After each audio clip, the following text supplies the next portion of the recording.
Hello and welcome. Thanks so much for joining. I'm excited to walk you through some of the findings from our State of the Visual Media report, and hopefully you can walk away with some key takeaways that you can put into practice. It truly is a transformative time. It's frankly hard to fathom how much technology is playing a role in our lives today and how we interact with each other, with communities, with companies and brands. And here's the crazy thing. You probably would have said the exact same thing about the impact of technology 5 years ago. Well, just look how much we've advanced from then. People are communicating through social messaging apps like never before. 5 billion active users on just the top 5 messaging apps alone. 41.6 million messages sent in an internet minute. 3 billion JPEG images created every day. 21 billion a week, that's over 1 trillion a year. And all of this is forcing brands to think differently about how they connect with customers. 2019 saw $1.6 trillion spent on worldwide marketing efforts. 60% of companies are actively using artificial intelligence in their digital revenue campaigns. And eMarketer predicts that US spending on social networks will increase 20% to more than 43 billion in 2020. Social video ads will make up 1/3 of US digital video ad spending this year. And that's why at the start of this decade, we dove into the State of the Visual Media report and explored the human connections, the way people are communicating with each other, forming these communities, and shifting some behavior based on a mix of environmental elements like COVID and the advent of new technologies. It provided some eye-opening observations about the way companies need to connect in this ever-changing world, and now they have to recalibrate best practices to adjust, thrive, and frankly, stay relevant. In the process of pulling together our second report of its kind, we looked at 200 billion media assets and how customers interacted with brands. We walked away with 6 key takeaways and themes that we explored and built the reporting a fun, interactive way so that anyone can see how certain trends are playing out across regions, verticals, browsers, and even time of day. Over the next few minutes, I'll dive into some of the key takeaways and learnings from the report. And afterwards, I definitely encourage you to go and visit the report on our website. But for right now, let's dive in. We'll explore, for instance, the growing role that micro-browsers are playing in peer referrals, to the hidden value of dark social. Never heard of it? You should. And what new formats businesses need to be thinking about as they implement these type of campaigns. Hef and JPEG are picking up steam. Are you going to be on the train or left in the platform? So without further ado, let's dive in. Micro-browsers, small but mighty. Now, right off the bat, you might be asking, Jason, what is this thing called a microbrowser? Well, guess what? You've actually interacted with it probably at least once or twice today. Microbrowsers are those miniature thumbnail previews of web pages that show up when someone shares a message on apps like iMessage, Slack, WhatsApp, and WeChat. You see them everywhere. The microbrowser visits the website link, parses the HTML to generate a content for display. The little card with the favicon, the company's brand icon, featured image, title, and description. So many people are sharing links, whether to sites for shopping, communities, forums, even online dating. There is a massive engagement opportunity for companies, and yet there are still a good number of brands that aren't taking advantage of links. Think about your own experience. When a friend or family member shares a set of links, if one of them has visuals with some captions, are you more likely to click on that? Home sales, for example. Random link with nothing on it, or a link that unfurls to show a picture of the house, caption with some details, and the price. Many brands often forget to consider how their site design might be impacting the generated preview. And here's the other thing, and we all know this, we live in a global economy. So what might be popular in one country or region might be very different in another. You have to optimize your results across all of these microbrowsers. In the State of the Visual Media report, you can play around and see which microbrowsers carry weight by region. For example, and this shouldn't come as a surprise, iMessage has a massive presence in North America, 62%, followed by Facebook at 21%. But when you look at Southern Europe or Southeast Asia, though, it's a different story. WhatsApp is extremely popular, nearly 65% in Southeast Asia and 62% in Southern Europe. Now, these microbrowsers you're familiar with, and it makes sense. WhatsApp by itself has 2 billion monthly active users alone. So it's no surprise that these microbrowsers going to these apps are large across these different regions. But have you heard of Viber? They might not be big in the US, but they're super popular in Russia and Eastern European countries, where it plays a big role in driving vitally important engagement and peer referrals to the tune of 70%. So we know what a microbrowser is now, and we can see how they're being used across messaging apps around the world. But beyond that, there's something even more telling by looking at this behavior. By understanding traffic patterns, brands can modify their online activity, sales approaches, deals, sometimes even by the hour. Like the world we live in, user engagement patterns are always in flux. These insights can offer an important lens to help us fine-tune our messaging and content. For example, we looked at food-related content that was being shared. When we looked at the patterns between the last quarter of 2019 and the first few months of the COVID lockdown, we saw two very interesting results. The first, WhatsApp and iMessage had an extremely high number or a jump in activity over the past 4 months. Now, that's not surprising given that we had a lot more time on our hands. The second, though, is that the heaviest hours of the day were shifting by the course of an hour or two. Now, we can't know for sure, but we can hypothesize that the lockdown shifted user behavior and how they engage with certain brands. Perhaps dinners are happening later in the day, or perhaps audiences are planning ahead. Some interesting food for thought as people think about the way, and especially as brands think about the way they engage with consumers. All right, dark social. This might be one of my favorite terms. Dark social is like a caped crusader. Is it good? Is it bad? It turns out it's very good. Dark social peer referrals are driving a huge percentage of clicks to brands' websites.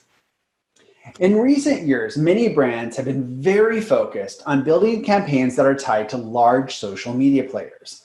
Many people, for example, would say that referrals from Facebook play a key role, or you could say a colossal asteroid-like impact on their digital campaigns. But according to Hootsuite's social media trends report from December, the top messaging apps, WhatsApp, Facebook, WeChat, QQ, and Skype, have nearly 5 billion monthly active users worldwide, more than traditional social networks. And Get Social found last year that 77% of shares are coming from dark social compared to 7.5% on Facebook. So what does this mean? Versus a seismic shift coming from Facebook or that asteroid, brands are likely seeing a broader, more like meteorite impact from a variety of microbrowsers being displayed in social messaging apps. Now, that's not to say Facebook doesn't play a key role in digital campaigns. It's not wrong to give them credit where credit is due. Facebook does drive a large percentage of referral traffic. We can see that in the campaign ID tags that come to the websites. But here's a dirty little secret. A good number of those campaign IDs are actually being routed through microbrowsers via peer referrals. They're being shared on different mobile apps like WhatsApp or WeChat. So yes, Facebook should get credit for the campaign, but it blows up thanks to all the peer referrals, those folks that are seeing those ads on Facebook and then sharing them across their messaging apps. And we believe this has an opportunity to perform much better when there's a visual component. So that is what brand marketers have to be thinking about. Was the link optimized? Did it unfurl to share an amazing visual experience, or did it fall flat as just a link? Brands have to be so perceptive of how these peripherals come across to maximize their campaigns. All right, so the power of video. The old cliche, a picture says 1,000 words, may sound like an exaggeration, but it doesn't begin to describe the profound impact of visual information on humans.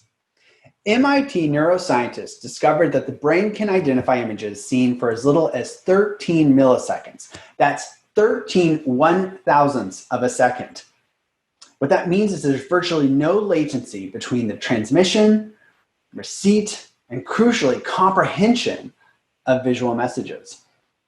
1,000 words takes the average person at least 3.3 minutes to read, and that's if they bother to, and often requires rereading and cross-referencing to fully comprehend.